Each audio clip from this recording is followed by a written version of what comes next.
カンナはどう扱えばいいですか？はい。ですね、このカンナをですね扱うときに、注意しなければいけないこといくつかあります。で、まずですねカンナを取り出すときはですね、この人差し指でこの2枚の刃をしっかり、押さえて、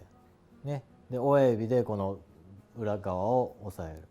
こういう形でこうつまんでくださいね。はい、これで、このカンナの台を叩いて、この刃を取り出すんですけど、叩く場所はいつもこの角になります、ね、角を叩いて、この刃を取り出します、ね、でこの角を叩くとですね、この刃がこちらへこうクックックと出てきます。でその時にですねしっかりこの指で押さえていないと、この刃はポーンと飛んでいってコロコロっと落ちてしまいます。ですのでしっかりキャッチしておきます。はい、それでこういうふうにこう取り出すことができます。で今度逆にですね、この刃を入れて調整するときはまずこの刃から入れます。ね、で、次にこの押さえの刃を入れていきます。はい、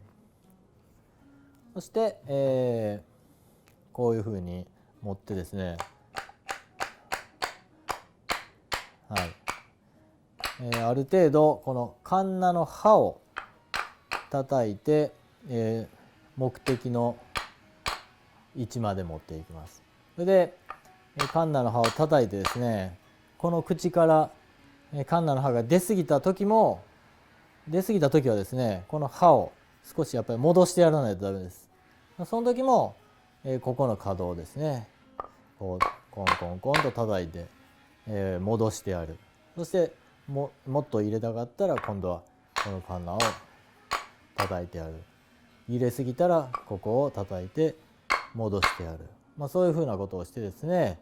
この口のところに適切な状態に刃を持っていく、そういうふうに扱います。